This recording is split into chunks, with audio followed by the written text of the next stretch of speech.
Once upon a time there was a princess that lived in a beautiful palace overlooking a simple but worldly village.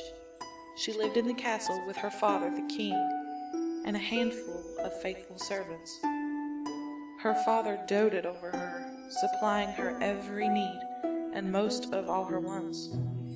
Over the years, she blossomed into a beautiful teenage girl, quick-witted, full of laughter, and always obedient, but increasingly lonely. Often, late at night, she would gaze from the window of her room, high in the castle wall, watching the people far away in the streets below. She would lean towards the gate, straining past the sounds of music and laughter, to try and pick out the words of the young people. No sad, lonely sounds ever reached her ears, and she began to believe that they must be the happiest people in all the kingdom.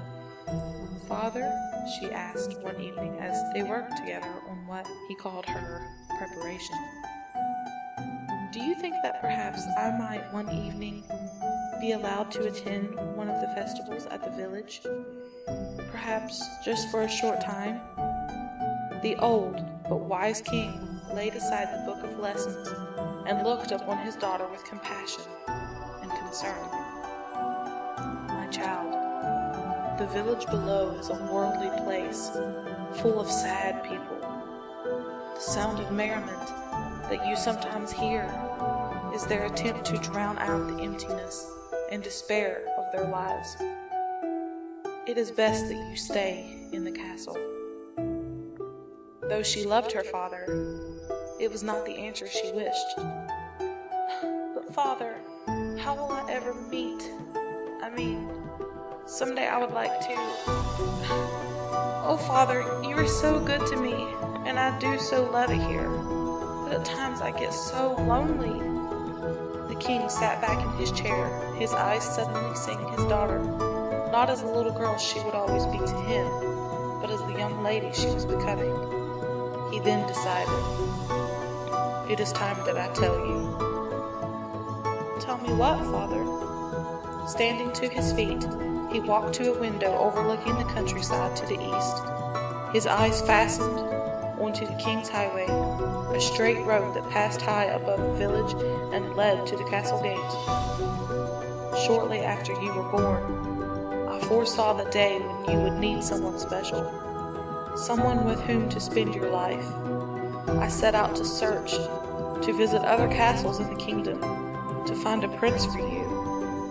Not just anyone, but that special someone." The king turned to look at his princess, her eyes full of wonderment. "I have met him. I know who he is." "Oh, father, where does he live? When do I get to meet him?" "He lives far away, but not so far, in a castle not unlike this one. He too is being prepared, as you are, both for the other. Come stand beside me, my child." She walked to where her father stood by the window. "See there? That's the king's highway. When the time is right, and not before, he will come on a white steed. You will know him." Then, taking her hands into his, he looked into her tear-brimmed eyes. "Princess, never forget that you are a child of the king.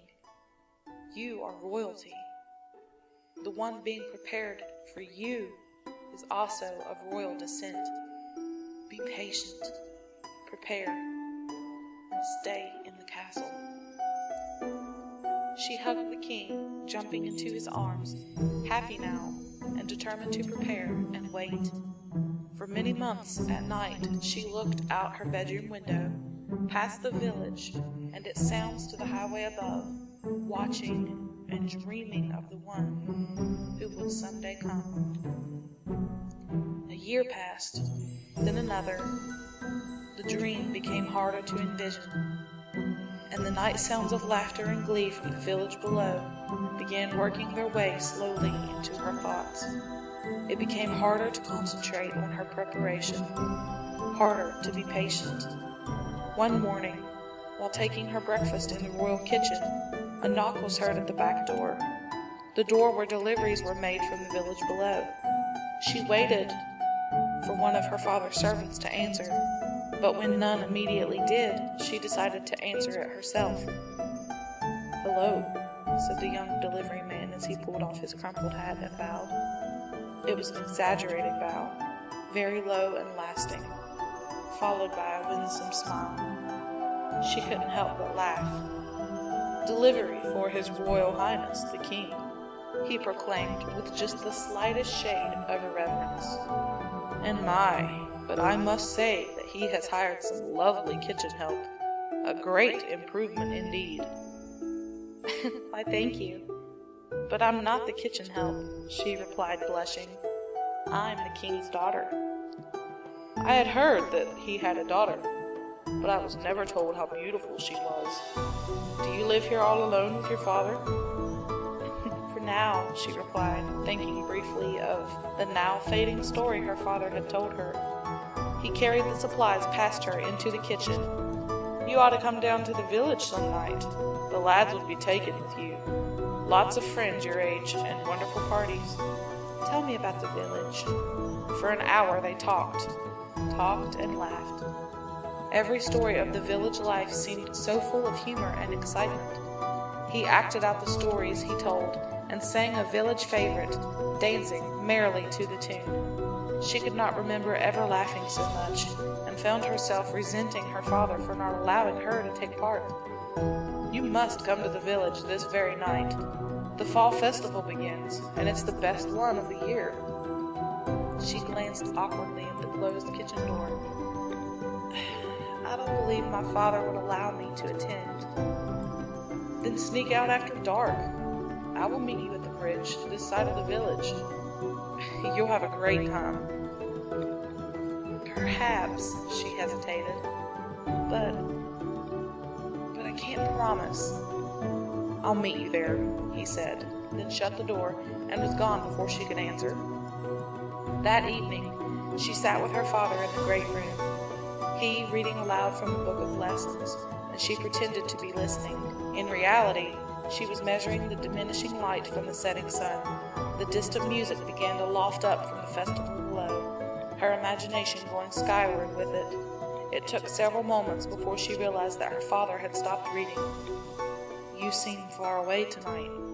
She straightened her dress nervously. "No, just tired, I think. Perhaps I should go to bed early." "Darling, really, Father, I'm fine," she said, quickly getting to her feet. "Good night," she said back over her shoulder as she scampered up the stairs. 2 hours later, when it was believed that all the castle was sleeping, a lithe young figure stole out the kitchen door and disappeared into the night. 3 months later, a slightly older but much changed princess marched into the great room to announce to her father the decision that she had made on the previous night. Her midnight visits had increased in frequency since that first visit a lifetime ago. The village nightlife was more exciting than she had ever dared imagine. The people, though sometimes crude, laughed and sang and danced, chased each night into dawn. They were living now, not just waiting for a dream that might not ever come true. The young man that had met her that first night had treated her well, like royalty. In 100 ways he had made her feel special. Then last night, the greatest of all nights of her life, he had proposed to her. She clutched the ring he had slipped onto her finger tightly in her palm, drawing courage from the pain it produced. "Father, I have something to tell you." He sat in his chair, the book of lessons on his lap, its pages freshly stained with his tears. She had almost lost her resolve. "I've met a young man. Now, I know I shouldn't have gone down without your permission, but anyway, we're going to be married right away." The king shut the book and stared out towards the highway.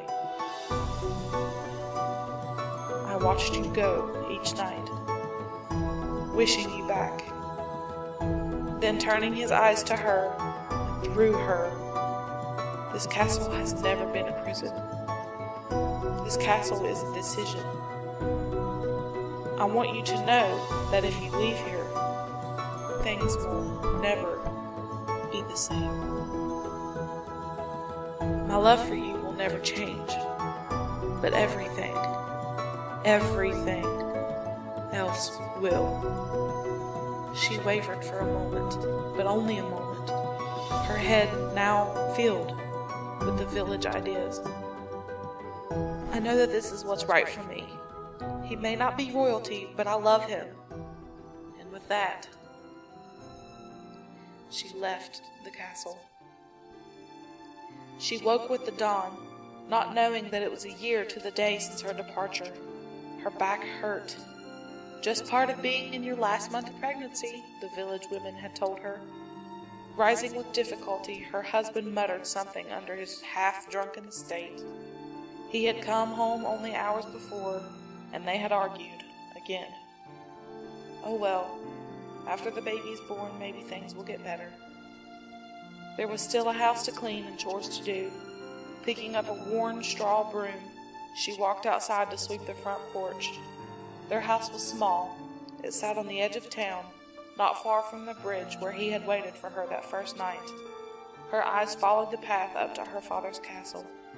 The king had still found little ways to show her that he had not forgotten her, and that she was still loved. But what he had said was now true. Nothing was the same. Her eyes wandered to the east to spend a few minutes watching the sunrise, a simple pleasure that she shared alone each morning. Its rays almost blinded her, distorting the trees and hills beyond.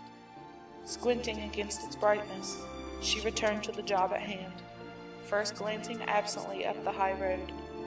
Her heart seemed to stop, gripped as if by a strong hand. The broom quivered in her grasp. Far down the road came a white horse, its rider sitting straight and tall. He seemed to be coming straight out of the sun. The horse quickened its pace as it neared the castle, sensing the excitement of its master. Her heart began to beat again, now loud and in rhythm to the pounding hooves. He reined his mount to a stop outside the castle's front gate. She could not make out his features, but his stance spoke of honor and character. He knocked on the front door, her front door, not that long ago. The king stepped out to greet him, and she watched as they conversed, watching as the king spoke with his hands, and then pointed towards the village. Involuntarily, she took a step back into the shadow of the porch. The noble prince listened carefully, his strong shoulders sagging in disappointment and sadness. Shaking the king's hand and receiving from him a consoling hug, he mounted his horse. He looked down towards the village home, his eyes finding her in the shadow. For a moment, they both just stared. Then, pointing his mount back towards the sun, he rode away into its brightness. She felt the hot tears on her arms and hands long before it occurred to her that she was crying. Nothing, she thought, will ever be the same.